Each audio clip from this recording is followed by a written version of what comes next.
What's the meanest thing I've ever done to an animal? I'm trying to think. I think I've scolded some rabbits. Like, stop it! Stop the! Oh, you guys! Oh, and those rabbits that didn't go well for them. They looked really, they looked really upset.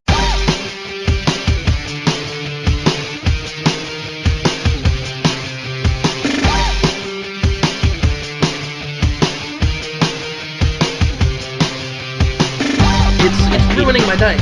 Yeah, yeah. What I hate most about Windows 8 is I love my Windows Phone. This is making me retroactively hate it. This dealing with the bullshit on PC. It's great on a phone. It's really good on the phone. Well, right, but the phone's only going to be one thing that you can manage at a time. You're manipulating it with a thumb. You're not manipulating it with two hands, a keyboard, a 6-button mouse. Exactly. I shouldn't have to Google how to turn my computer off. What? Shouldn't have to. It's not very intuitive. That is the thing. I understand part of it's, me acting out because it's new. But another part of it is... fuck off, is the other argument. There is an easy way to turn off the computer. I mean, you just press the power button, and then it signals the OS that, it's shutting down. It actually provides the shutdown command. I mean, I know that, but I wanted to just shut it down. I wanted to just restart it. Jizz, it's a glorious pain in the ass. You have to bring up the start menu and then hover into a corner and click the settings gear and then click the power thing. And I was talking with Chris Carter, Destructoid's very own Lil Pumpy, and he was defending Windows 8, and a bunch of others were defending Windows 8. The main driving force of their argument was, well, you can install a load of things to change it so it's more like Windows 7, and you don't even have to use the Windows 8 start screen very much. So the biggest selling point of Windows 8 is you can... with effort, ignore everything that makes it Windows 8. Heck of a sales pitch, Microsoft, you fucking demented toads. At the same time, we had the same shit happen when XP came along. XP came out and everyone wanted it to look and feel like Windows 95 because that's what they were accustomed to. And now I look back at XP very fondly for all the things that it did to innovate. That may eventually be the case with 8. It might be. I want to like him. I was just looking at Jordan. He's sitting next to me, and he's making what I think is a header. And I think it's the EA logo, but he's turning the A into a KKK white hood. Jim did the original. I'm trying to the poop one. Oh, yeah. I hadn't read that article. He's making a larger version of your image. That's not my image. That's the consumerists. They may have a larger one on their site. We've started, by the way. Oh, the show? Oh, yeah. That was... wow.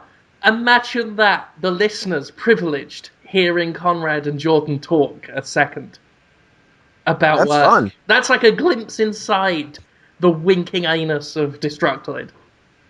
It's thrilling. I'm thrilled. I'm not firing on all cylinders today. I am ill. I am sick. I'm dying, Jonathan. What are we gonna do? There'll be no Podtoid. Well, no, we gotta do one. We could do let's contact the Make-A-Wish Foundation. Let's create our own Make-A-Wish Foundation for Jim Sterling. Because Jim's going to die, and he deserves to have a dying wish be fulfilled. Ooh. This can roll in with something I was going to suggest, because I need to be cured. I've got the cold. Aww. They call it the common cold. It doesn't feel very common. This isn't how I commonly feel. I'm not full of my usual vim and vigour, Jonathan Holmes. Me neither. I almost fell asleep. We're talking about me. Sorry. Well, yeah, let's focus. Let's put the focus on me, please. Let's get to what's important here. Let's, for once, right? Please, at last, let's talk about Jim Sterling. Let's do it. Please. I am unwell. I woke up, sore throat. Still got very sore throat. It's painful to talk. This is the sacrifice I make. I am like Jesus, but on a shitty podcast that I hope's recording, because Windows 8. Ruddy noses, Jonathan, achy joint O's, general feeling of malaise. Is that right? Or was I trying to say Malaysia? No, you're right. Malaise, yeah. Micronesia. I feel like Malaysia. Mm-hmm. That sounded racist. I don't know if Malaysia's a good country or not. I just know it is there on the map somewhere. It's got animals and people in it. Very much like any country. Jonathan. Yes, it's true. Just like God, you. I'm so sick, Jonathan. No, you're good. You're going to be good. I had to record. I've got like 3 escapist videos to do this week. I did one of them, and I don't feel good. I wanted to do an article on BioShock Infinite for Destructoid, but I can't. I've got to do my interview with Bethesda, got to write that up all nice, and I can't. Oh. Got to play Dead Island Riptide, but I can't, and that's not because I'm sick. I got to play Soul Sacrifice, but I can't. I can. I have been 10 minutes ago. It's great. I can't say that yet. It's all right. And that's just a different opinion. It's between great and all right. Good, even. But I'm ill, Jonathan. Can't you see? You sound good.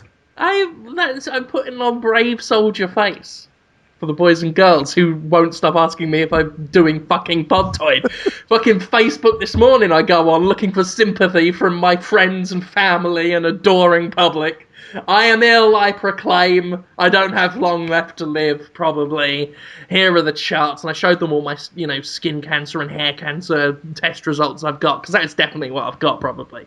And straight out, don't even miss a beat. Podtoid?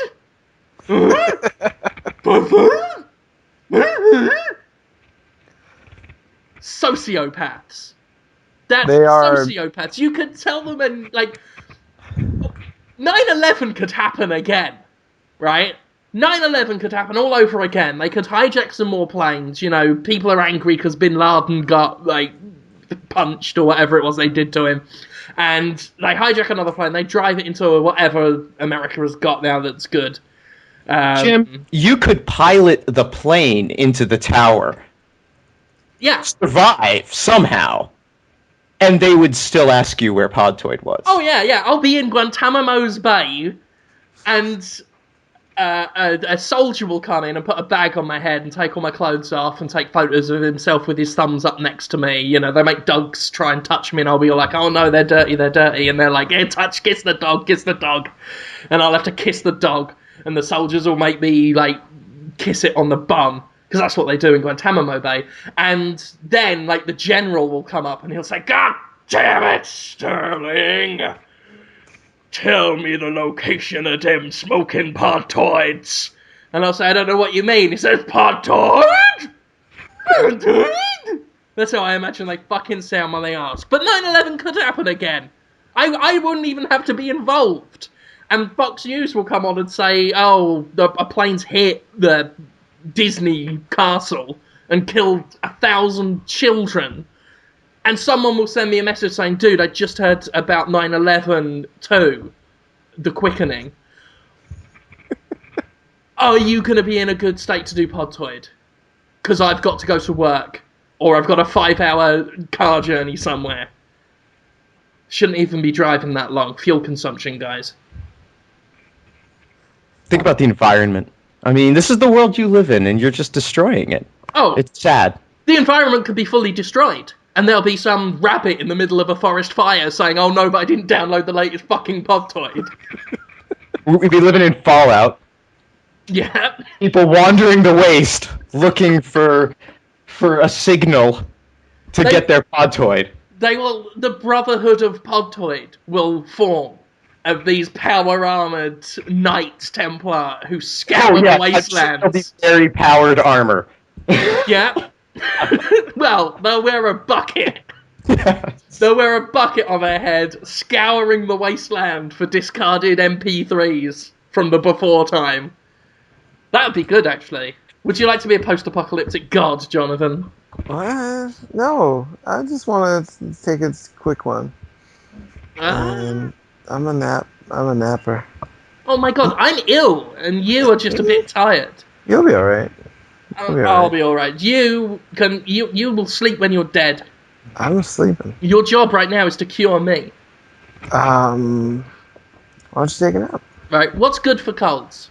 What is it people... Naps. No, what is it people always eat when they have colds? Oranges. No. The Tick ate one in an episode where he had a cold. He grew a mustache. Yeah. Chicken soup, they have. Oh! Chicken soup, good for the cold. Good for There's the a song about it. Can you sing it? I don't know. Yeah, you can do it. I don't know it. Oh, come on. Eat it once. Eat it twice. Eating chicken soup with rice. Come on. Was that an old Campbell's soup ad? No, it was, I think it was that woman who was close to that other man. Who's that guy? No, I know what I'm talking about. Who's that guy? I'm so tired. Yeah, you're pretty bad. I'll be fine. You sound sicker James than Taylor. Jim James Taylor is his name. Oh.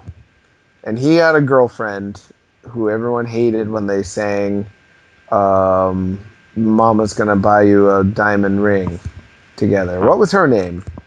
That's my question to you guys. I'm awake now. I feel much better now that I'm talking. If I stop talking, I just fall asleep. Come on, you know her name. Carly Simon, I bet, is it? Oh, I know Carly Simon. She's annoying. Yeah, she sang a song about chicken soup, and I want Jim to sing it.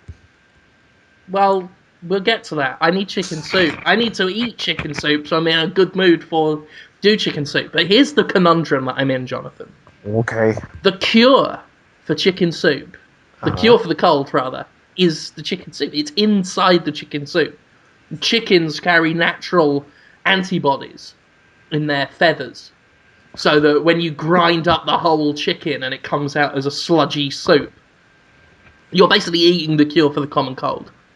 And then you poo all the cure out, and that's why we can't just inject it in, because you just poo it out. But when it's in you, it makes you feel better and nice and all warm in your stomach. But I can't eat chicken, Jonathan, because of my newfound Hindu beliefs. And as you know, in Hinduism, chicken isn't kosher. I didn't know that, actually.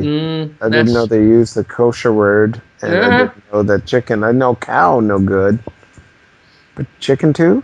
Yeah? But I got chicken tiki masala all the time in Hindu places. Have you ever seen Dalzin in Street Fighter eat a chicken? I haven't seen him eat any. There you go. No chicken eat for Hindu boy. I need a substitute. Okay. I need something that is like chicken soup. It's got the consistency. It can have the warmth. It'll feel the same way on my tongue and slide down my throat. And Jonathan Holmes, as a trained doctor, I think you need to administer this cure. What are you talking about? I need you to mail me your spunk. You mean, because people have been talking about spunk a lot lately on the news, on the radio. I think about it all the time. But I think they just mean like moxie or peppiness. Yeah. They don't mean anything, any fluid. I don't need your peppy moxiness. You don't? No. I need jizz. No, you don't. I've explained my reasons, my motivations. Because you're Hindu? Because I'm Hindu, I need you to jizz in my mouth. That's how religion works. It is a little how some religions work. If you do not, right, let me eat your spunk, that is a breach of my religious freedom. That is patently un-American. I want you to do a rap song now. No, we're not. We're not That's finished on this discussion. No, it's this is what they. Chicken I'm helping. soup. No, it's good. Chicken soup is the jizz of food. You just said let me eat your spunk, right? Yeah.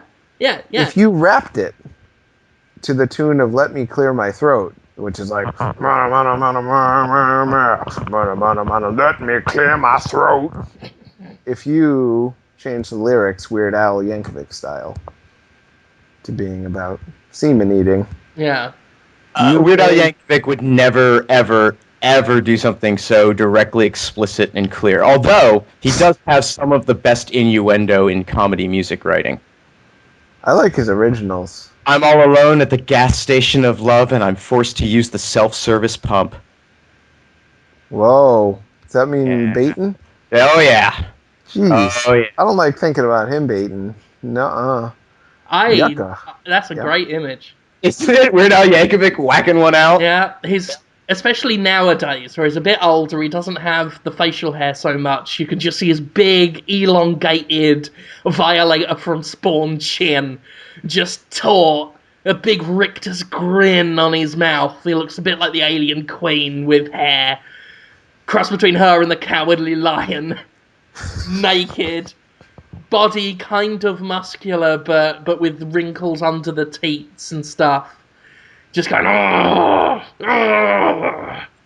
do it. Do it.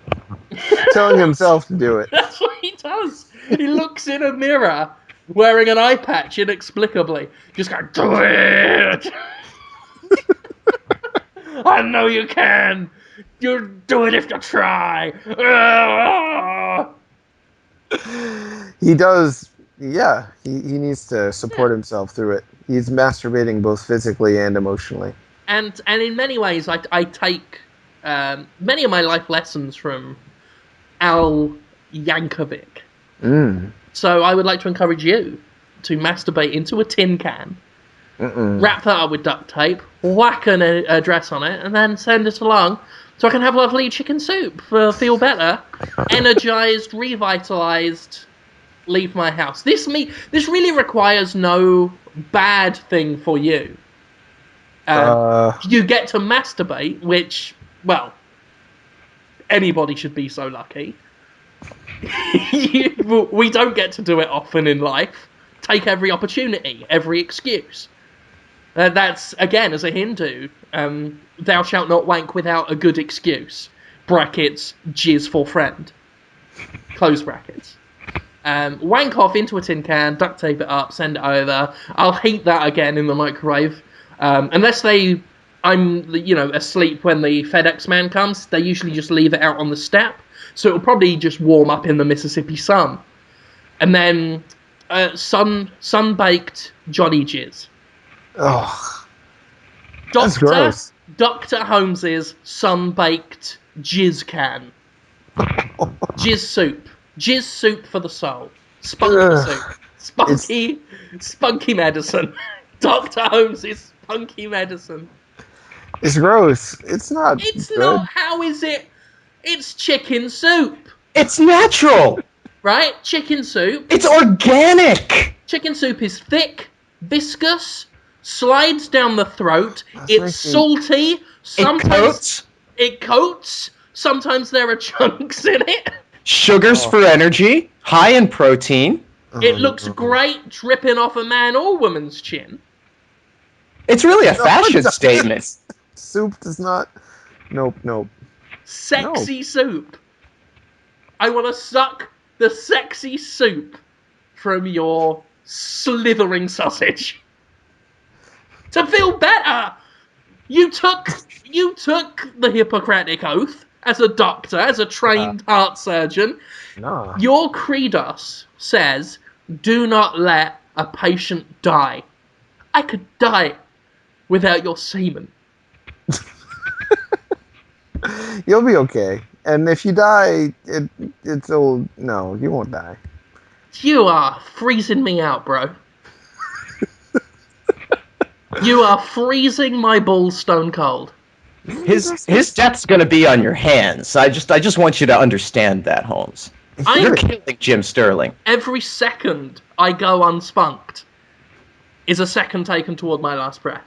Unspunked? So there's words for being spunked, and there's an antonym for it, which is a state you don't want to be in. Unspunked. I don't see what the problem is here. There's not a problem. I jizz in a can for you. I'll do it without you asking. I will do it. I'm going to do it. It will happen. Many times. It probably will, yeah. Doesn't that stuff disappear after a while? Houdini? Well, that's why you got to duct tape it up tight. Airtight.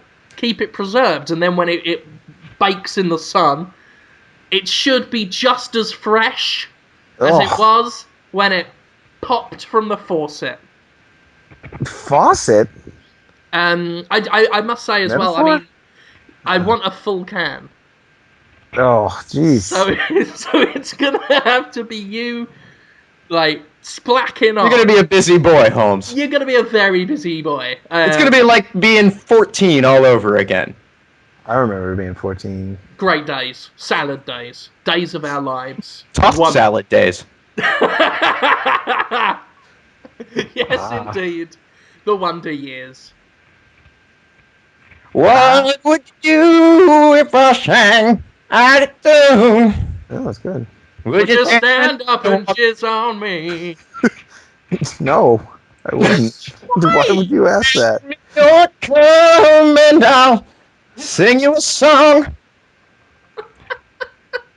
But if it's in my eyes, I can't see. The semen, you mean? Jeez, a little help from my friends. All I need is some spunk. Jeez, Whoa. help from my friends. Oh, sorry. I'm done there. I'm good. Yeah. No, So, Conrad's made what I think is a very convincing argument. I am now 100% committed to the idea of eating your semen like soup. Thanks to Conrad's compelling argument. I was on the fence before.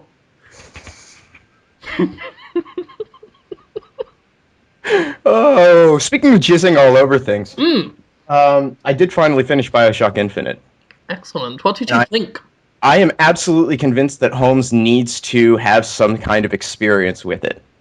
Like, and I know how hard that can be with your, living situation and the one TV, and and you like to do things on the couch next to your wife that she can, I'm cognizant of that, and so I'm thinking I'm probably just going to record a gameplay run of it so that you can see it. Actually, I think there is a YouTube video. Hang on. This is special for Holmes. Oh, you want to specially prepare this? Special for Holmes, because I could point. Yes, there's a YouTube video out there that cuts it down to just the story beats and lets you.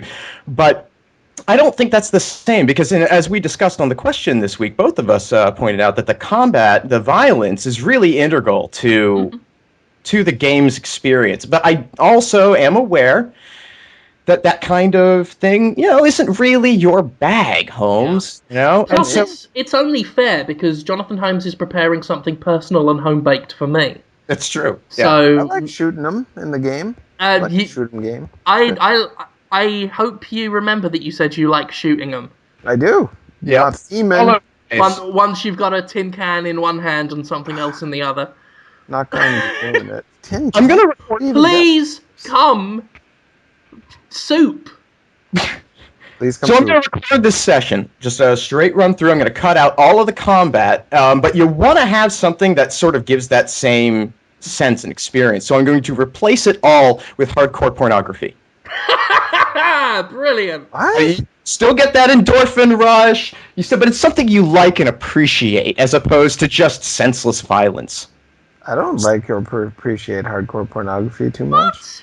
What are you talking about? I did like the too much. No, it's not the worst thing ever, but it's not that good. It's all right. It's just like, I don't know, potato chips. I can't finish unless I'm looking at devastatingly hardcore pornography. like stuff that gives me night terrors. Huh. Like, she's on the verge of death. That's how violent it is.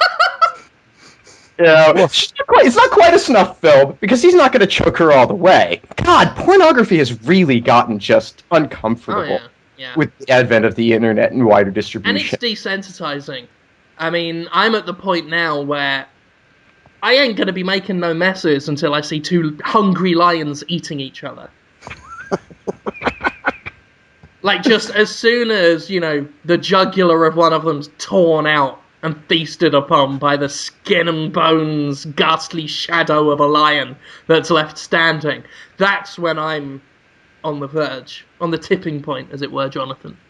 I envy you, able to, I guess, just do it on wishes and clouds in your innocent world.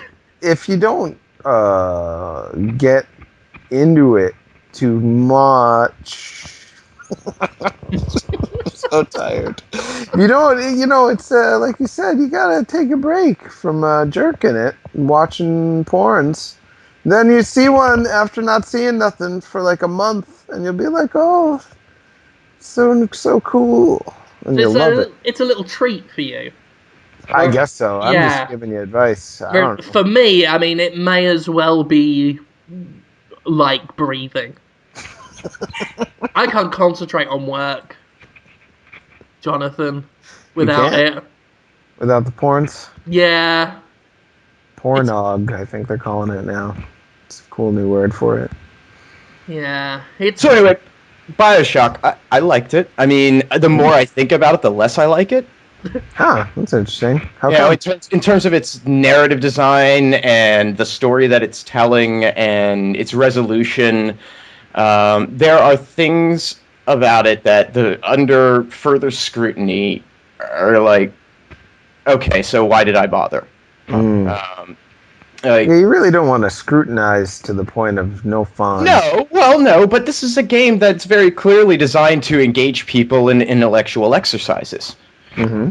You know, they want you to think about it. It's not, it's their own damn fault for making me do that.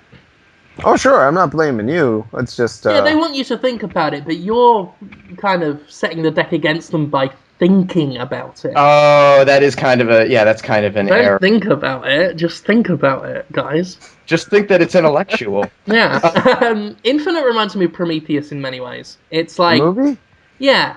Oh. It's like, there are issues with it. Actually, no, I'd say more, because we talked about this on Podtoid before, more like The Dark Knight Rises, which I know Jonathan has just made it sound terrible to you. But the way Nolan does a film, it's like, his films often have huge plot holes and issues with them and weird things in the structure, but I've always been impressed by how he just tells his stories well enough that it doesn't matter. And I think Infinite's like that. It's like, if you stop and think and scrutinize Infinite, it makes no sense. Like, no sense in terms of just the logic of a lot of things. But the story, I find, is just still compelling enough that it doesn't matter to me. I can just watch and enjoy. I beat it the once. I've seen it played through twice. And just really love it. I think it's told with so much style and grace that any mechanical issues with the story fade away for me. Yeah, I can agree with that. There is a specific moment in the game, and I'm not going to get too far into it because I'm going to actually do a video on this, hopefully coming out later this week. But like there are points at the game where you can see the wires. Where you look at it for a second, you take a step back, and you think, you know what? I'm playing a video game. I'm not experiencing this. It's just a thing, and that's fine. There's nothing wrong with that. Every great piece of art exposes its workings in some way, I'm sure, and that's fine. But things like the conclusion, and I mean, I don't want to harp on it or anything, but how do you conclude a multidimensional time travel story? Like, how do you actually conclude it? If your conception, if you have to concede that everything is possible and everything that's possible happens somewhere, then you haven't resolved anything. at the end of the game. It's pretty interesting. Well, They just they did that in a comic book about Dr. Manhattan from The Watchmen, because he got his own miniseries, and it's all about quantum physics and the cat there in the box, and it's dead and alive at the same time. And they resolved it real good. I don't want to spoil it, but I was impressed with that writing. They made it all make sense, and there's a first, second, and third act, and a nice narrative arc, and a tie together. And this has all of those things. There's good. nothing wrong with it. But what it is, it's like it's an episode of the Twilight Zone. Well, I mean, I love the Twilight Zone, and that's that exactly. I'm not complaining about the twist or the surprise, but the conclusion of it and the way it's justified feels very Twilight Zone. That sounds good to me. The trouble is, I can't, because I don't want to turn this into a spoiler cast and have people. Yeah, and I'm trying really hard. Because I mean, I will say, you said that they established anything and everything can happen, but the game does do make a point of establishing that not everything is changeable, and that certain instances, no matter how many times you try and alter the variables, things will happen. To not give a spoiler, because it happens very early on, you're given a choice of, say, you're given something to throw at these people on a stage, and you can choose to throw it at one person, or you can choose to throw it at some other people. No matter which option you choose, the result is always the same. And that's one of the running themes of the game, is that there are variables and there are constants. I don't know if that's entirely accurate, that the result is the same. Now, in that particular sequence, for the purposes of, who you choose to throw in that moment, the result is unchanged. But later on, you encounter those characters again. If and I haven't played back through to where I did the wrong thing. I was saving that for Holmes's run because I wanted it to play it as he would have, as a terrible racist thief. And what's going on in my life? What are you talking about? I see what you mean. Back and forth, throwing a ball. You encounter those characters again, and they thank you for not having assaulted them and give you a reward. So sure. Different things can happen even off the same act, but one of the constants there is, even if he's told not to pick 77, he's going to pick 77. Yes. No matter how many times someone is asked to flip a coin, they'll always call one thing. Right. That's kind of, and I'm not, I don't know that that's true, and I don't want to argue whether that's feasible or not as an actual believable storyline, but that's certainly the theme in BioShock Infinite. Right, but at the same time, if you were to say, I don't know, smother a child in their crib before they were born so that, something couldn't happen. Let's say, hypothetically, you could do that. That's still a choice. There will still always be that alternative choice that was made or could have been made that has to continue to exist under this theory. Sure, but BioShock Infinite covered its tracks by saying no. Right, exactly. But at least they said no. That's my only problem. I absolutely respect that, and you're right, because they do. There's a point where the justification is so clearly laid out as to preempt criticism of it, which is to say, because it is, because it was, because it shall be. It's just the way it is. Yeah. Now, I don't mind any media doing that.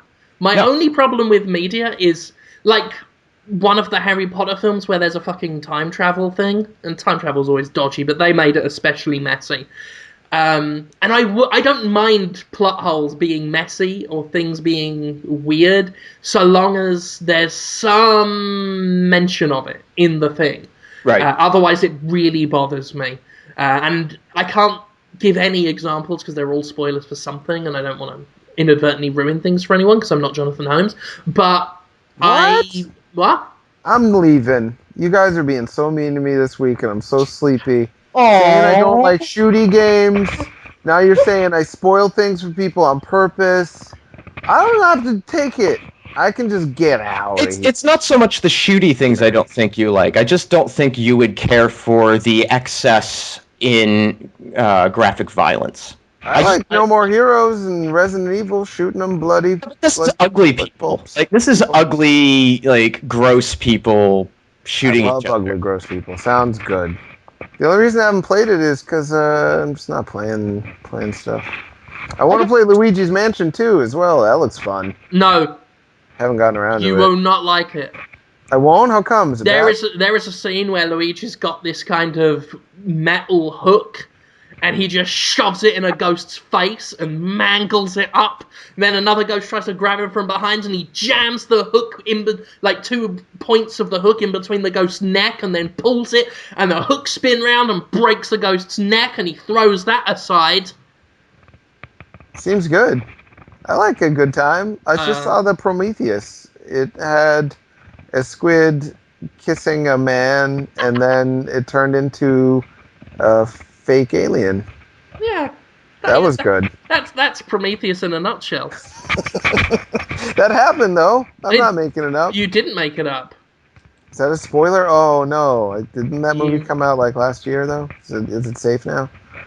Hey, probably on Podtoid. It's on cable now. I mean, everybody's seen it. There you go. You're scratching your microphone, my dear friend. Oh, no. Is that better? For the moment. Okay, I'm going to hold it tight. I'm letting that go. What, to hold it tight? Yeah. Don't keep saying it, because you're not helping. Because the chances are it'll just keeping it up close to my face. Will it issue forth unexpectedly, like a surprise? So like, what's going on? No. I don't know what's going on this week. It's a wild week. Yeah. Why don't you come in a cup for me? What you want? Come in a cup for me. No. It's gonna happen. It's inevitable. Has jizzed, is jizzing, will jizz. I don't know what's going on. So BioShock Infinite, I'll play that sometime. You don't You're have as to cold as ice. I really hope you do. You won't spunk up I'm sure I will. Looks in fun. a cup. Like, the last hour of the game, I think, has some really fascinating, like, statements on game design. That are fascinating. Absolutely fascinating. I'd love to hear your take on it. Oh, thanks. Yeah. I will play all the games someday.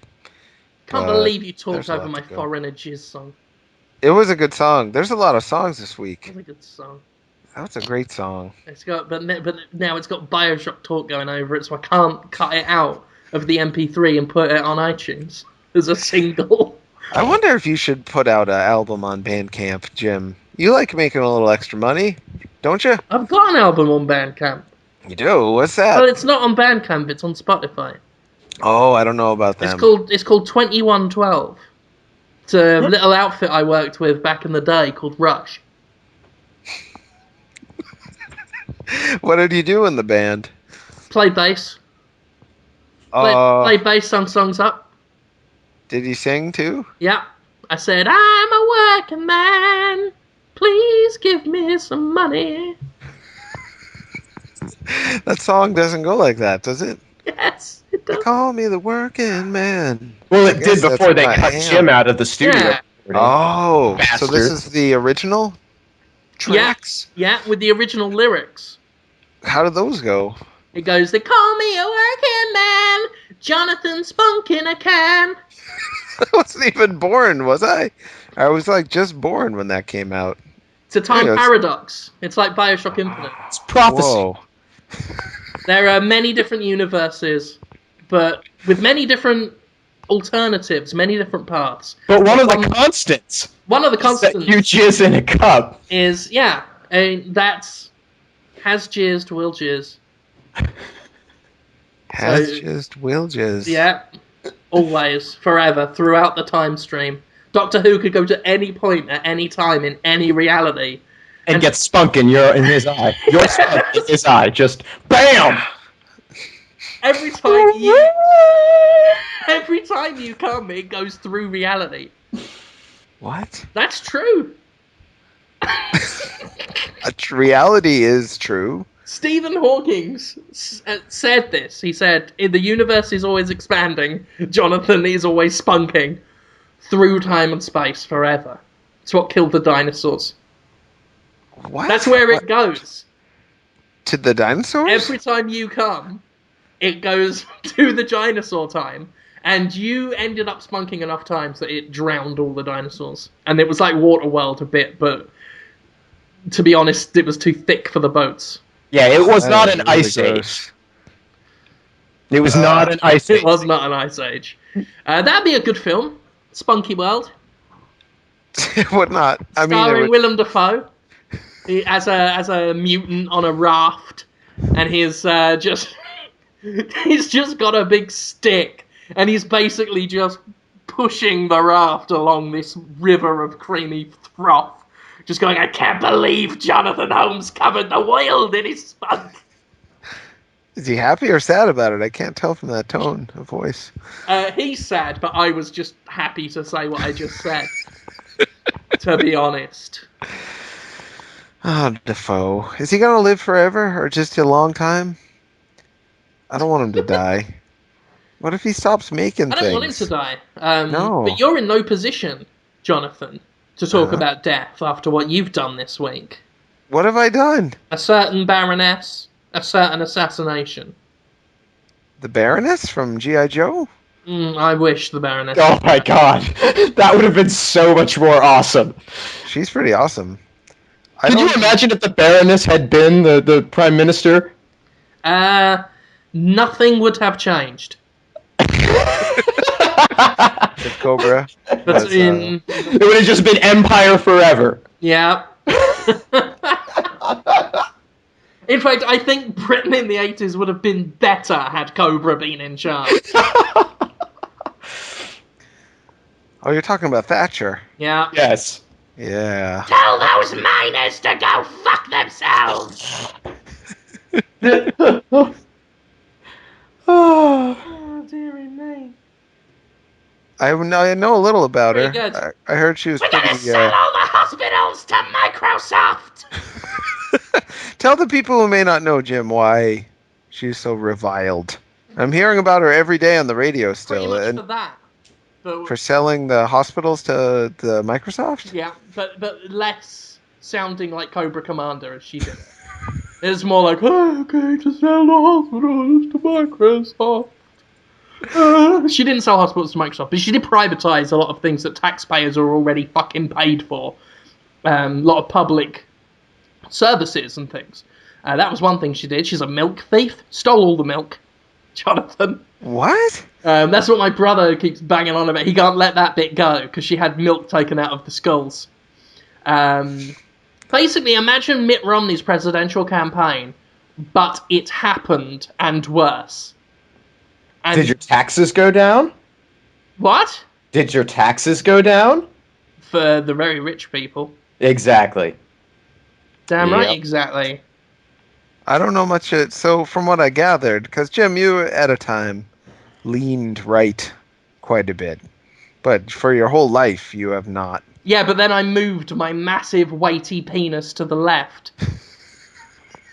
Do you get that? Do you get that? I was saying physically I leaned right.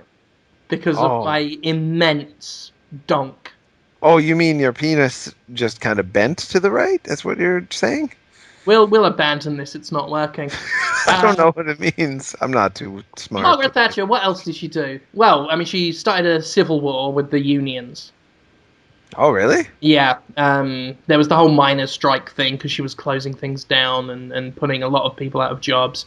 It's the poll tax riots, where it was the whole basically no representation without taxation kind of thing.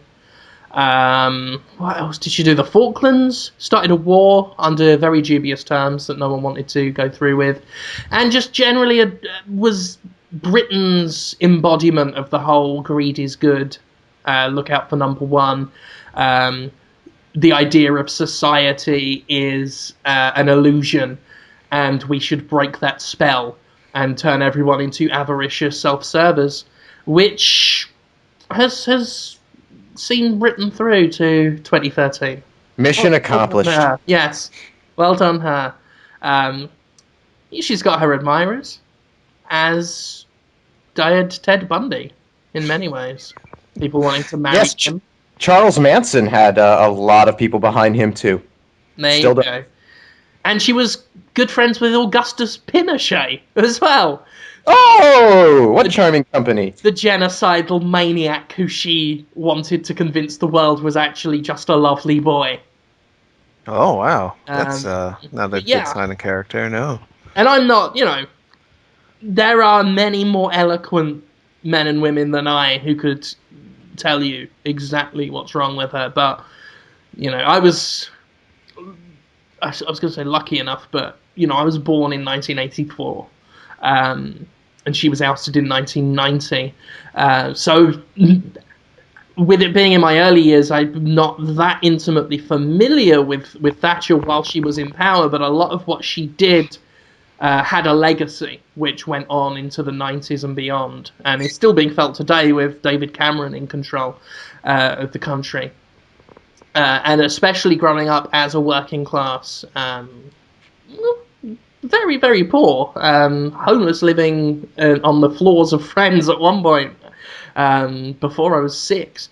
It was bad times, and Thatcher was not on the side of people who were going through bad times. So she got made fun of in Muppet form a lot, and that's how most people in the United States know her, is in this Muppet form from the BBC, because she was always, my understanding is she was trying to shut down the BBC and cut funding to the BBC a lot because it was worthless in her perspective, so the BBC fired right back. She did a lot of that.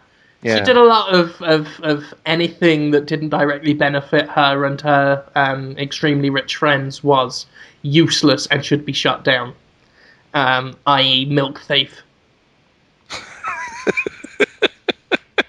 And in many ways, I'm trying to keep her legacy alive by stealing your milk.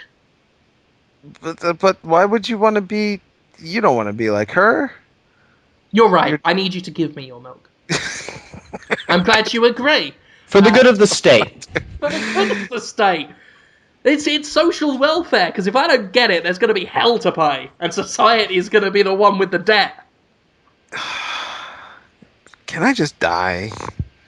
Maybe I should just die. I'm going to die. One day you will. Just be patient, for God's sake. Honestly. You sound healthy, Jim. You're good. Margaret, are you calling me a liar? No, you see, I'm just letting you know how you sound. You sound very nice. Well, I'm putting it on for the show because I'm a showman and a professional. You are. You do this for a living. I feel so bad. I want to go to sleep. Really, you too? I really do. Oh, you seem so healthy. Talk about Batman. Tell me about the Batman origins. You want it? I could listen to you asking me questions in that way all day.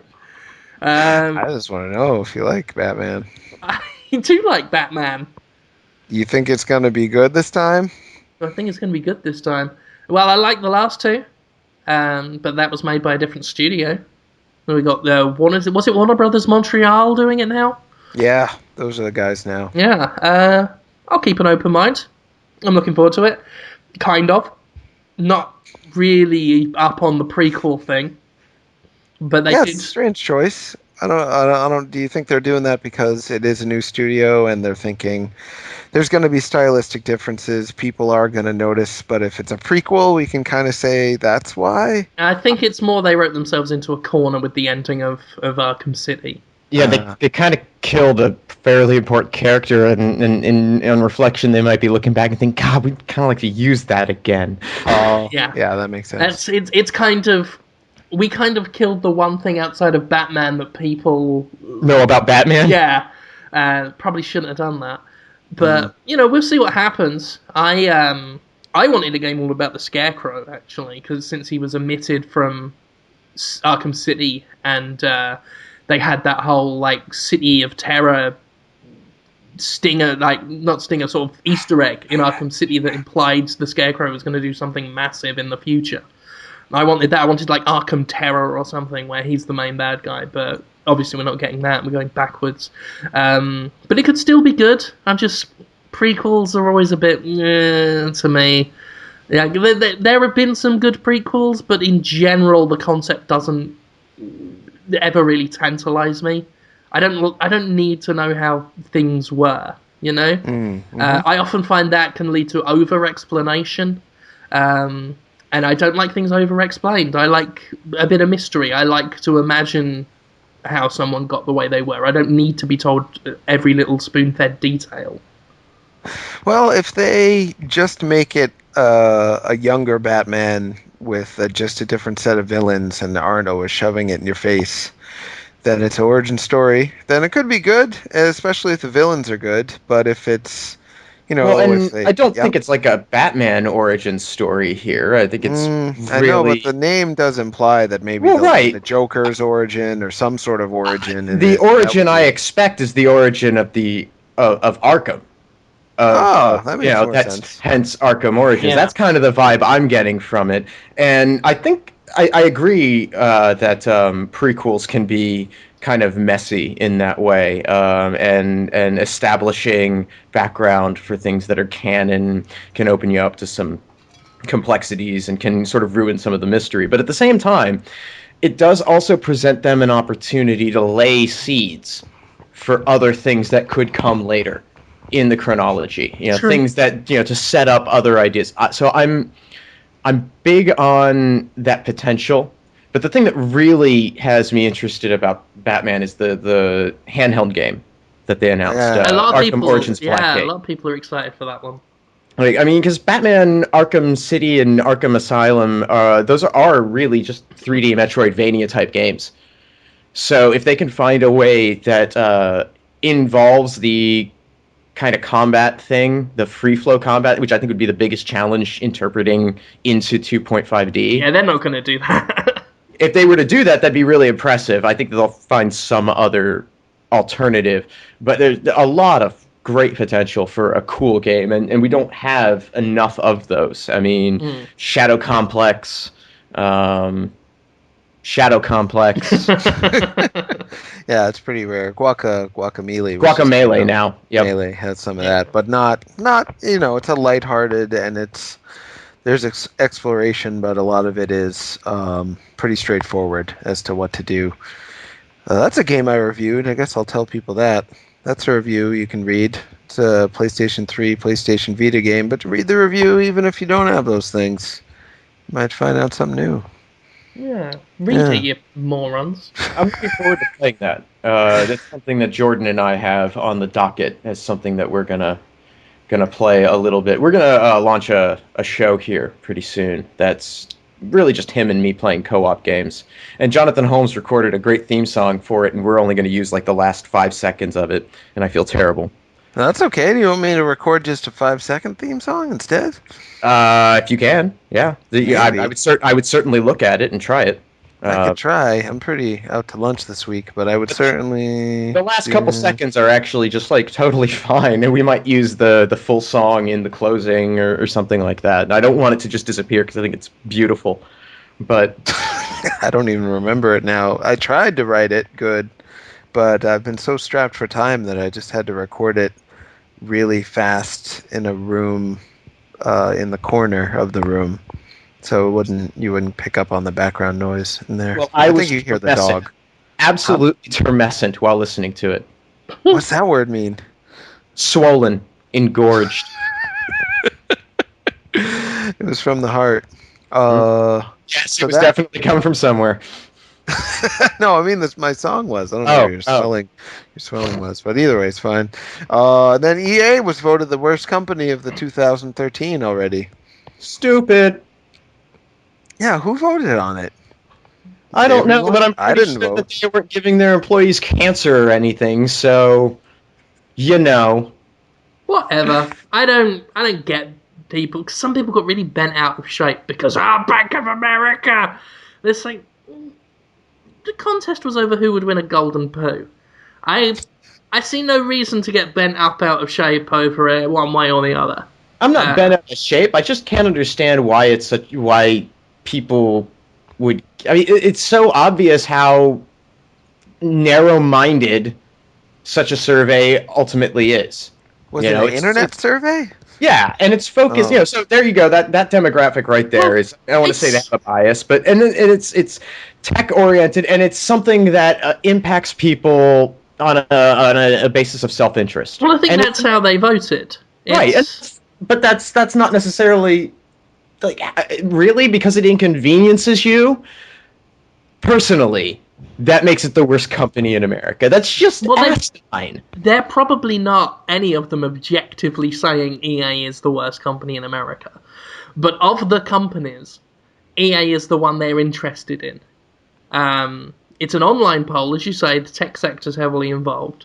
A lot of gamers saw it, and a lot of gamers are going to be more interested in game companies than they are in Nexon or BP or AT&T even. Foxconn. Or Foxconn. You know, people are going to vote on their personal interests and what they're most personally affected by.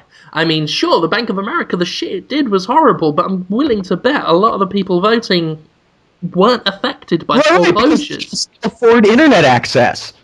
Well, there you go. It's like, because I was talking to Dan Stapleton, who I think works at IGN now, and he was saying, the people who voted for EA are jackasses, but it's like, they're not jackasses. It's not like after voting, they then went out and pointed at someone who's been foreclosed on and went, I voted for EA instead of Bank of America, you homeless fuck. It's like they didn't do anything nasty or immoral, and it's not like the winner of this poll is going to go to jail or be fined. They did something pointless and unthinking, though.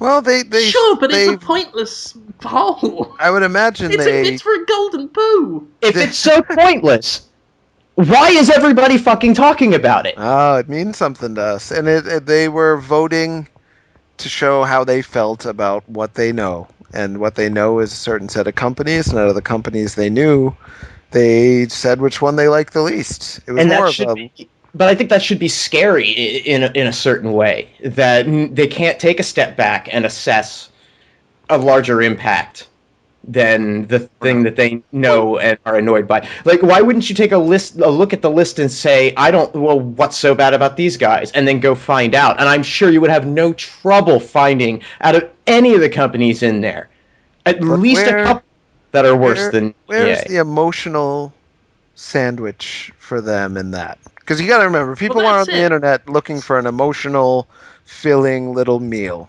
The people who voted were not regular consumerist readers. The people who voted, I mean, there were special efforts by gamers to vote for it. They didn't care what the poll was for. They just wanted to make fun of EA. Right, and those guys are jackasses because they are subverting what, should ostensibly be a crowdsourced poll. They're skewing the results down this path. So yes, they are jackasses. I'm kind of with him. Well, they felt good eating that sandwich of saying that EA is a bad company, and then they were done. They're like, eaten. If they were to research all those other companies, they'd have to work and think and be like, I'm not that interested in this, and then their sandwich is gone. They want a sandwich. I just don't see the point being that upset. I'm not upset. I just want a sandwich. And there were people saying, I'm so embarrassed to be a gamer right now. People are going to use this. People are going to think gamers are shit. What people? Yeah, nobody's going to bother with that. People who The only people who are going to think that people are shit are already gamers. Yeah. I mean, that's it. The only people judging anyone are just gamers judging gamers. They always talk about this shadowy, nameless cabal of societal judges, they who are gonna think gamers are bad, they who are gonna judge them. It's like, they've already got the school shootings for that, whoever they are. They're not going to be checking online to see if anyone's voted for any golden poo competitions. Well, they are the man. I mean, that's really what it comes down to, I think, is that there's a fear of legislation, that rights will be infringed in some way, that creativity will be stifled. And this has nothing to do with that. This will not be pointed to. People will not be looking at this poll thinking, oh my god, look at these stupid gamers, how fucking ignorant and stupid they are. That I can do that. I'll do it for them. But it's not going to happen because they don't give a shit. I would guess They're not, as long more as the money's happening. If you're right, Jim. If they're going to come at this, if government or interests that are against the interests of games consumers were to decide to step in, it would be on violence. It wouldn't be about business practices. Yeah, it's not like I'm gonna be embarrassed to go to my school reunion and they say, "What do you do?" and I'm gonna make something up and say, "I wash cars." Because someone voted for EA in a golden poo competition I don't want them to know. Because they'll look at me and say, "Oh, you're a gamer, are you? One of those golden poo voters, are you? Everybody, let's take his clothes off and march this fat piggy through town!" Yeah, never happened. It's, I had something, too. And now I totally lost it because you were funny. Yeah, I know. He says he's sick, and then he's fun. Will you Funny. stop trying to make me sound like a liar? You're I not feel sick. dreadful. You feel good, pretty good. I You do couldn't. not feel pretty good. I think you do. It's called acting. I'm classically trained. You're very good. I'm convinced. Let's do the questions so you can go sleeps. I might need to go sleeps too. I think I have to do some work or something. Yeah. Think so. I don't know. Yeah. I asked the I've got questions people though. Yeah. making my life worse as well when my sickness. Before we move on to questions, Who is that? you'll never guess Who's making your life work? who's making my life work. Who's making my life's work? I should hope myself. I want to know who's doing it. Motherfucking Trent Reznor. Oh yeah, I thought you put a kibosh on his dealings and doings. I still at tried. it? You did. I thought you were going to succeed. I had total faith in that. I changed phone number. He's still texting. I don't know how he's doing that. But I get a text yesterday that says, "Yo, fucker, where my money at?" Whoa, that sounds direct and threatening. I thought so too. Because bear in mind, it was someone else's number, actually. I'm not certain. I think it was Simon Le Bon's. Who, we do a bit of a fantasy football thing on the side. Me and the Bondmeister, as we call them, skull and cross bonds. But so he's clearly gone around to his house, probably gone through his contacts, and he's using his phone. Because at first I'm terrified. I'm like, well, fuck, I owe money to someone, possibly the lead singer of the greatest band on earth, until I get bored of them and start listening to ELO again. When did I borrow money? Was this on one of my legendary 80s pop group pub crawls? I don't know, Jonathan. Oh wait, here's another text. Lol, only joking, it's chocolate money. Did he just steal Simon Le Bon's phone to send these texts? That's what I'm thinking. On top of that, it wasn't. You did steal chocolate money? No. But he thinks you did. But it's okay. It's funny. It's not like the joke is, you don't really owe me any money. Apparently he thinks the joke is that it's not real money that I owe him. And this was typified by the third follow-up text, which said, "No, but seriously, I want my fucking chocolate." So at once he's threatening me, taking it back, and then turning the take back into a new threat. And he's doing all this on a stolen 80s pop starlet's phone. Simon Le Bon. Simon Le Bon. For the kids listening, they might not know. He was in, not Depeche Mode, the other one. Duran. Yeah, which is, they got their name from Barbarella, starring Jane Fonda. And, Simon Le Bon's a busy man. He is the man who had a hit with Ordinary World. And he... Nobody likes that song, do I they? love that song. It's okay. It goes anywhere. You're better than him. No one's No. no one's better than Bone Thugs and Harmony. I wonder how he looks now. I haven't seen him. The singer for New Order looks pretty different these days. Pretty much like a jowly closet elf. What do they call those again in the Harry Potter? House elf. House elf. That's it. He looks like a house Wow. elf now. I don't know what Le Bon looks like now. I know what he doesn't look like. What's that? A man with a phone. Give it back, Trent. But Trent thinks you took. It would be really good if they somehow made bills made out of chocolate. Though I don't know if that's possible. It's probably just the coins you get on Easter and Passover. Well, that's what I'm thinking he was referring to. Was The little coins. yeah, with the gold metal foil, and you peel those off at the side. Be careful, they're sharp around those edges. Don't let them go under your fingernails, kids. And you peel them off, and you've got a delicious minted chocolate coin, which can't be used as real currency. And Reznor's a rich man. If he wants chocolate coins, he can go and buy chocolate coins. I don't know why he's trying to shake me down for them. They're gross too. I mean, you could just buy a chocolate bar and be much happier. What? I love that waxy chocolate flavor.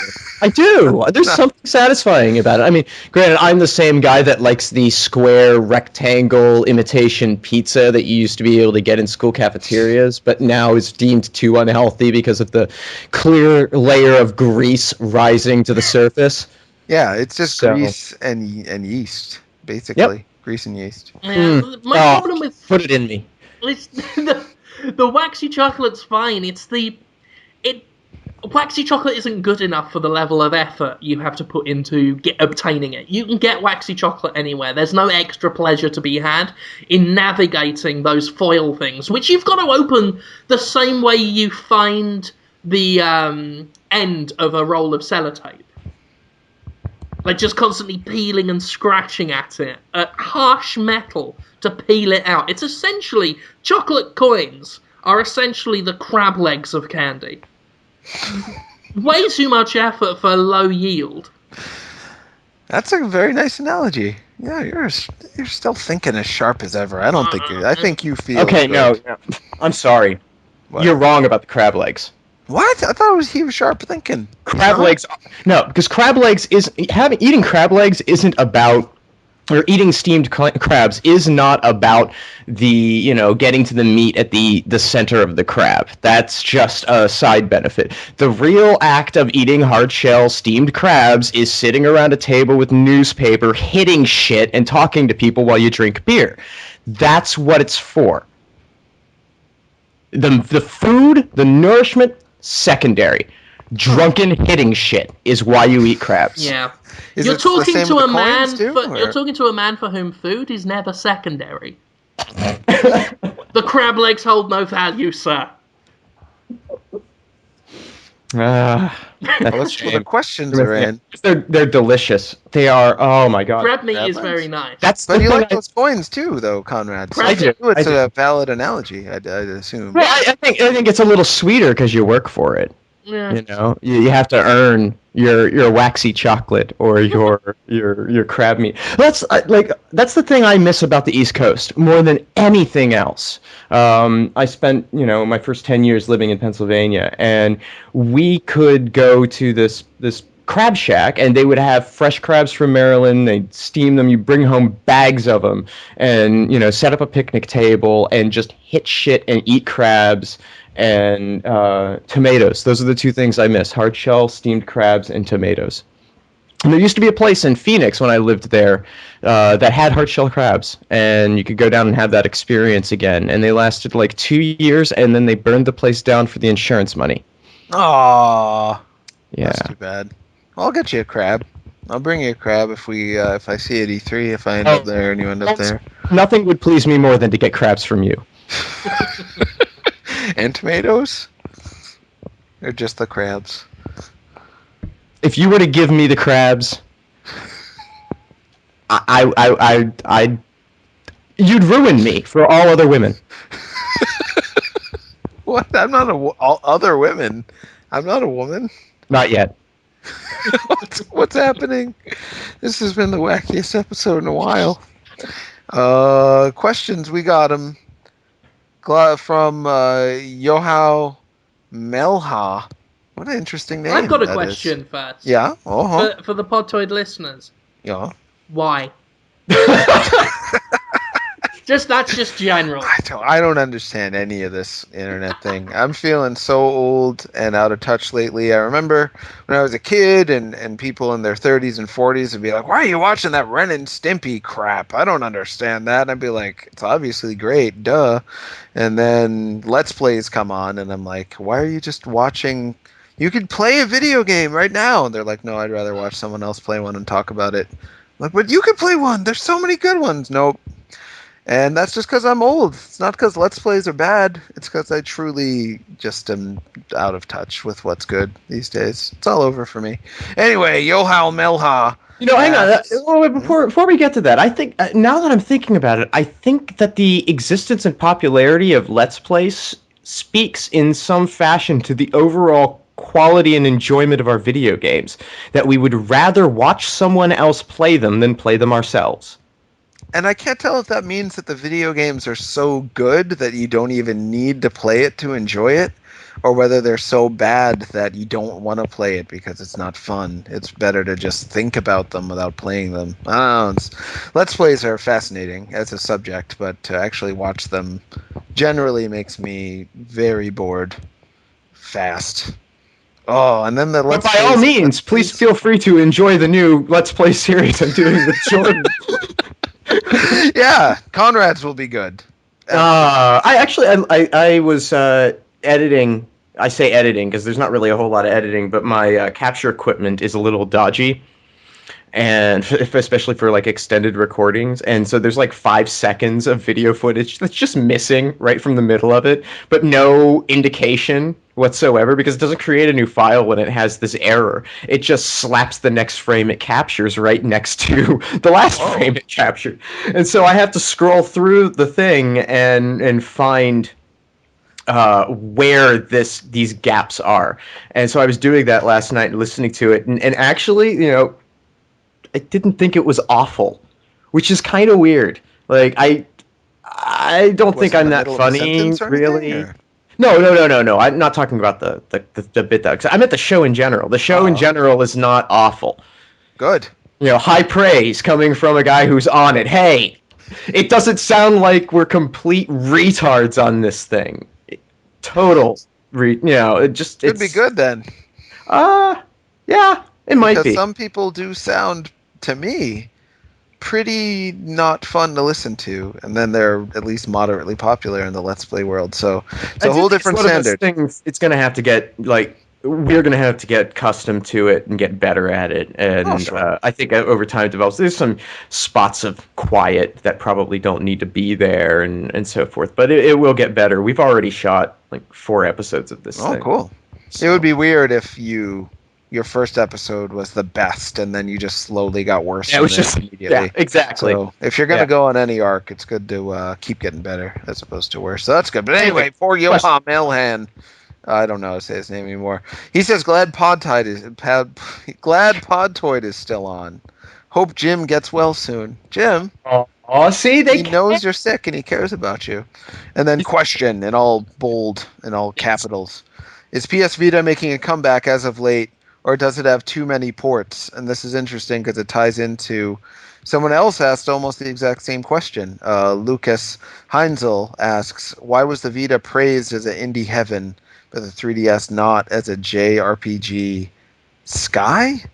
Anyway, people are talking about the Vita a lot lately. They want to know if it's important and good now, if it is an indie heaven. There's been plenty of praise for the 3DS and the DS as JRPG havens. Something. Yeah, I think there has been. Though, I've been hearing a little bit more lately, developers who were working on 3DS downloadable titles saying they're moving those titles over to the Vita at this point because Sony is really sweetening the deal for them, and also just sales data. Yeah. Well, if Vita, yeah. I was just say, if it's downloadable, I can understand the move. Yeah. Yeah, I mean the eShop is doing pretty good, from what I've been told. The shining example being Gunman Clive, apparently is still continuing to sell pretty well, and at this point has outsold the Android and iPhone versions combined, even though it's at the same price. So a lot of people are saying that the eShop is a place to make money, but I'm hearing people say the Vita is even more profitable. It's not that the 3DS is bad; it's that the Vita is. I don't know if it's because people are starved for games, or whether it's just it's a console that attracts a consumer that is willing to take a risk on a new interesting thing. As the Vita was a new interesting thing, and they bought one, that must mean they're the kind of person who's willing to buy games that are also a little bit risk taking. Yeah. Well, and they're lower risk for the. It actually represents a lower risk to do that kind of thing on the handhelds. I mean, the budgets aren't as high. You can afford a failure or two in the way you would be able to with the big AAA console title. So I think that it's the place where we are seeing the most experimentation and push for new ideas. Mm-hmm. And Vita, yeah. I was going to say, and of course the Vita is getting all these ports, as the guy asked. Sorry. This now I'm fucking. I had my burst of energy, and now I'm. You did good. That's okay. I will say, if you want, unless you want to talk, Jim. Do you? You got one. Go ahead first. I was gonna say that the Vita owners I know truly love video games a lot, and love just the idea of video games, and that excitement carries over to their purchasing practices, and they'll take a chance on a new thing because they're like, I just love video games, I'll get any of these, and they play them all the time. 3DS owners, it's not the same level of intensity a lot of the time, and there's a little bit more safety in their purchases. The ones I know personally, anyway, it's just purely anecdotal research, if you want to call it that. But they'll stick with the brands they know. They're a little less ready to jump on a totally new idea or new feeling, whereas the Vita owners are like, can't wait for Luftrausers from Vlambeer, and bought Retro City Rampage, even though it was a whole new IP. And I think that's actually where Retro City Rampage gets played the most, according to Brian. It's certainly where I play it. Yeah, a lot of people did. And that's actually what I like about these ports. It's because systems get criticized for a lot of ports, and the PS Vita's had some criticism for that, and some people are wondering why it's not getting more criticism. But the kind of ports the Vita's getting are the kind of games I'd love to play portably. They're really sensible ports, like Limbo. Limbo to me is perfect. Like, I played it on the 360, loved it. Been considering playing it again, but never really found the time or the motivation. Having it on a Vita, perfect. I will get that again. I will buy that again. Yeah, makes a lot of sense. Yeah, so, and I think with the 3DS, that's more of a system where people buy a game and they can just keep playing that game. And they're happy with that game. And then, a few months later they might get another one and they're happy with that for a good long time. Whereas the Vita is giving people more of a chance to buy these low risk, low commitment games. They can just keep buying and playing and fucking around with. And it might be part of the fact that there has been a glut of not a glut, there's sort of a real lack of actual retail games for the Vita lately. Sure. So this stuff coming out digitally is really exciting. Yeah, it's in terms of grasping people's attention, it is hard on the 3DS, where you have retail games coming out all the time and Nintendo talking about their stuff all the time, for eShop game to feel like they have the opportunity to be a headliner. But on the Vita right now, it's kind of, well, what are you up against? What is Spelunky and Limbo? What games from Sony do they have to compete with for mindshare and attention?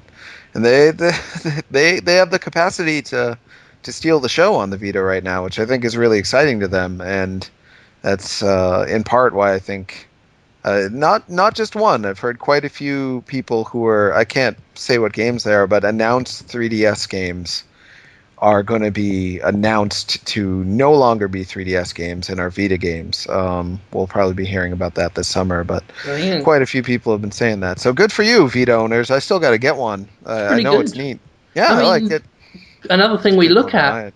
Yeah. is the major publishers, the quote-unquote AAA publishers, don't see the PS Vita as having a big enough install base for them to really bother supporting it. Mhm. And once upon a time, that may have been the death of a system right there. But what's not popular enough for the big companies to pay attention to is still perfectly popular enough for the smaller guys. Sure. You know, it's still perfectly popular for your Retro City Rampages and your Luftwausers, and I said that wrong, did I?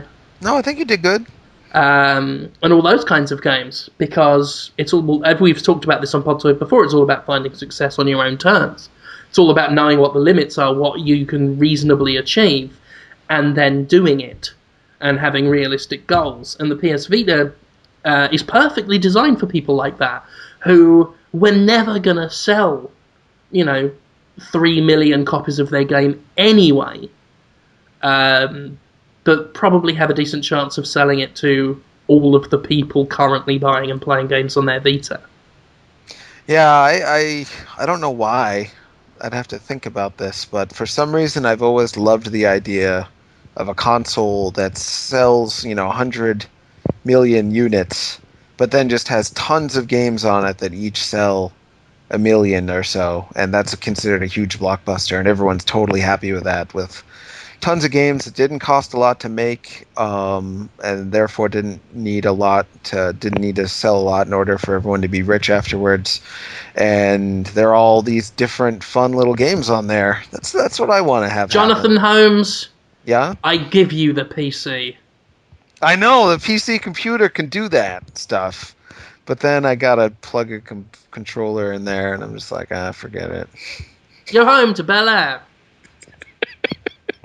No, the personal computer's pretty good too. Yeah, I like it. It does a lot of good.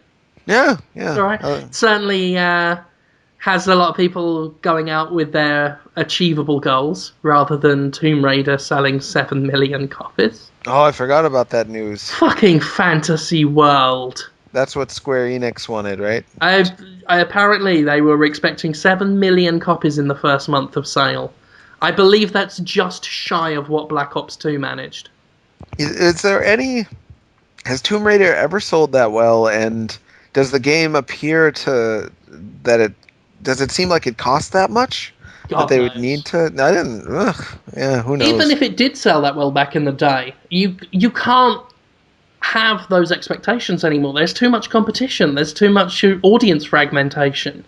Mm-hmm. It's why a TV show that used to get 5 million viewers back in the day in the 80s or whatever have to adjust to be happy with 1 million now.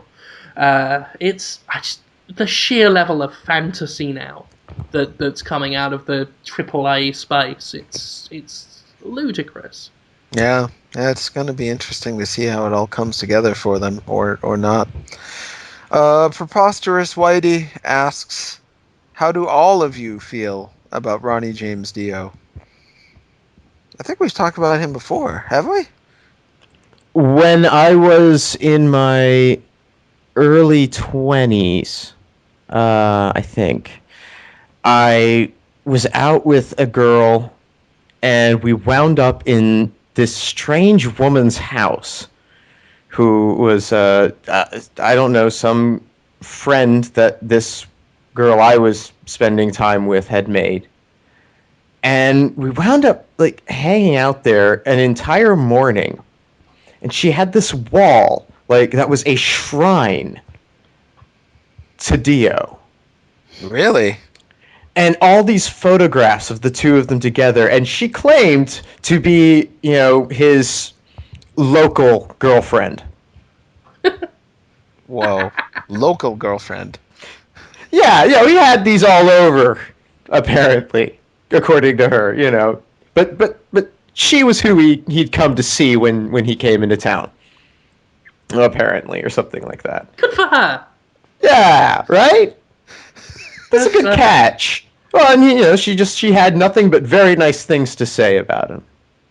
But it was I mean, it wasn't even like creepy shit. It was down to earth normal shit, which is even creepier in a way, especially in light of the fact that it's probably complete fabrication. Yeah, but in her mind it was real. So It was very real.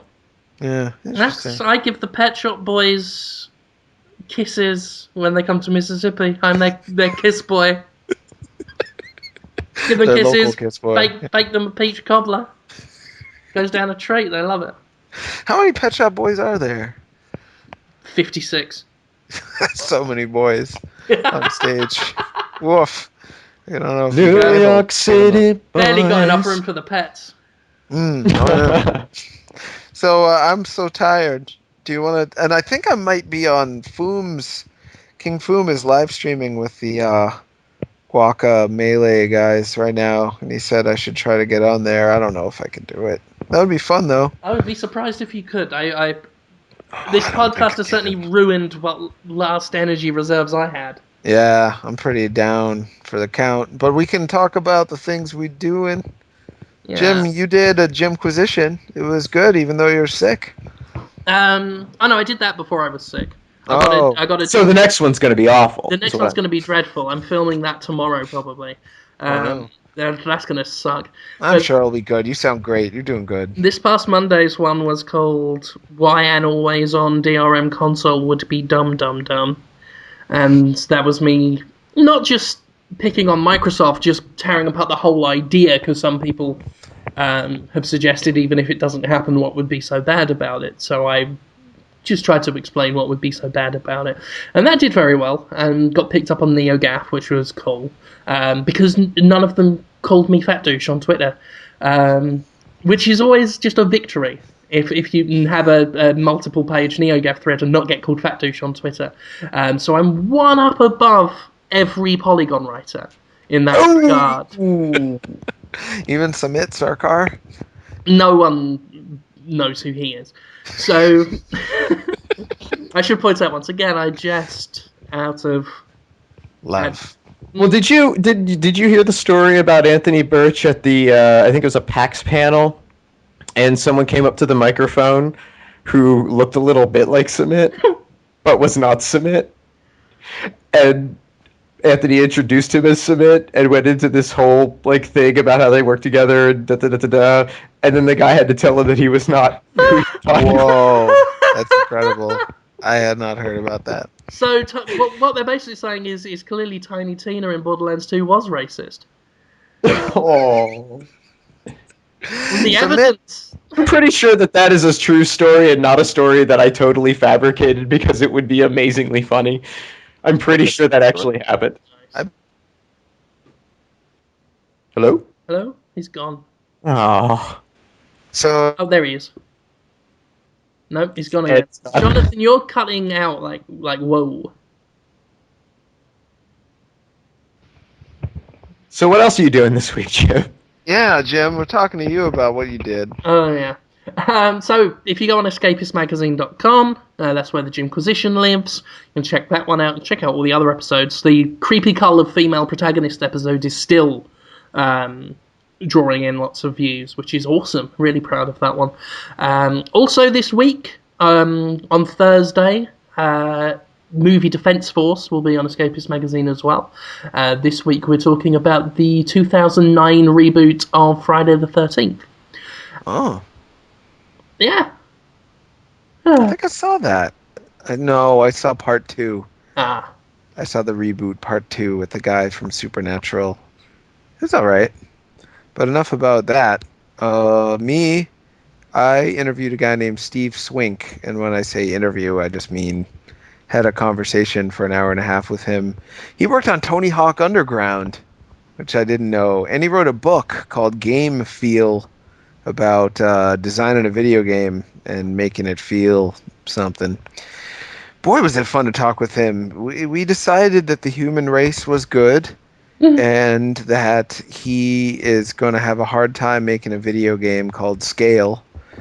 He's making it, though. It is a first-person puzzle platformer where you can change the size of any object to really, really big or really, really small at any time in any object. It's a huge idea that you can easily screw up. So he's working really hard to make it so the game isn't broken. But you see a little dollhouse, and then you enlarge it, and then go in the house, and then find a dollhouse in the dollhouse, and then bring that dollhouse out of the dollhouse, and then enlarge that one and go in there and find more stuff. There's all sorts of ideas he has.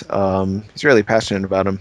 And he also, on top of that, he ran a curriculum in both earth science and persuasive writing, and created video games to replace the textbooks in those classes.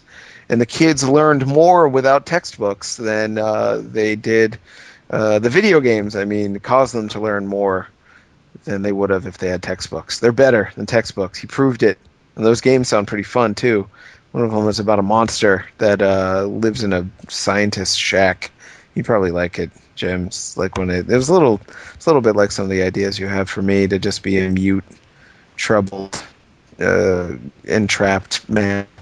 Mhm. So yeah, check that out. Steve Swink. You can listen to him talk on iTunes if you look up Sup Holmes on iTunes. The whole episode's up there, and the rerun is on YouTube. Dtoid TV's YouTube channel, and the post is on Destructoid. As for the Sunday, we have Adam Hart, who is the co-creator of Dive Kick and also a champion. I think he mostly played the Versus titles, Capcom Versus titles, but he played a lot of stuff. He's an expert fighting game guy and now game designer. So that'll be this Sunday on Twitch TV, Destructoid's Twitch TV channel at 1 p.m. and 4 p.m. Eastern. 1 p.m. Pacific. Fun. I think, and I reviewed Guaca Melee. Is that how you say that word, guys? Melee? Guacamelee. Melee. Yeah. Yeah, I gave it a 9 out of 10. I liked it. Some people on the internet got annoyed, and a lot of them didn't even play it. But they're like, there's too many Reddit jokes. And I was like, I don't even know what that means. But apparently if you do a little poster with like a little Mega Man on it, or there's even a little Destructoid guy poster in it fighting a little giant bomb guy. Apparently that annoys people sometimes now. If you do that kind of referential humor, inside humor, yeah. people feel like it's now just being done for the cash. I know Anthony not- Birch got a lot of criticism for Borderlands 2 with Because of that. referential humor? People Really? are like, more like Reddit, man. It's more like border memes. Really? I Yeah. had no idea. But I know that some people think that since it's proven to be effective, that people may be doing it ingenuinely because it wouldn't take much effort, I guess, to just references, but this felt to me, and also in to as long as I like it. Oh, yeah, So- yeah. Your microphone's really fucked up. My microphone did? Yeah, What did I sound like? You started to... When you said, all right, I thought we were just going to move right on as though nothing had happened. I was tempted because I'm so tired, and we're right near the end. It's not the time to mess with microphones. Oh, you want me to put it somewhere else? Oh! No. Not like that. No. Oh, I'm too How's it fucked sound to now? even Good? capitalize on that. Sound good now? No. No. Still sounds bad? Does it sound? No. That's a bit better. It's a better.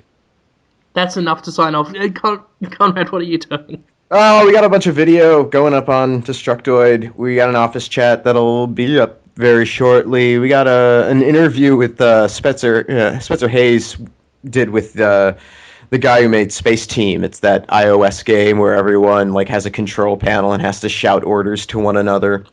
And he interviewed him while playing. So while the guy is trying to talk, Spencer is yelling to Steven Hansen, who's standing on the other side of the guy they're talking to, also with like an iPad. It's pretty funny. We just had a really cool interview with the Shovel Knight people on Dtoid TV. Rick spent like an hour and a half with them. He contributed the money that put over the top for the gender swap stretch goal, and now I guess they've achieved everything, and they still have a couple days to go, and there were some possible additional stretch goals they were hinted at, so maybe that's coming. So anyway, you can check that out. That's on Destructoid now. And check out on Friday, we're going to launch our new sort of co-op, local co-op multiplayer Let's Play series that Jordan and I have been cooking up for a while. And that's going to be on Destructoid on Friday, I think. And boy, it would be really great to hear Podtoid listeners' opinions of it on the YouTube channel. Not to, because the people that already view our YouTube channel, they're going to hate it.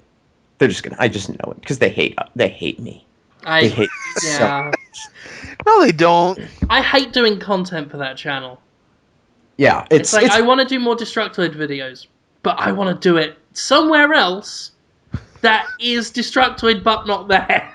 We are, I think, slowly winning some people over there. I mean, can win my dick in their it's hair. it's a long, thorny road, and I'm not necessarily compromising, the way I do things or anything like that to make that happen. But I think that as more stuff of ours winds up on there, and they see that we're genuine and that we're actual, human beings, and they get an opportunity to get to know us better, I think that sort of fades a bit. I mean, they already love you. Actually, you're the exception. What, me? Yeah. Yeah. That's only because of the Jimquisition now. I've managed to trick people into thinking That's I'm all fine. right. That's fine. Well, they also they like Holmes and and his wife. Well, that's a given.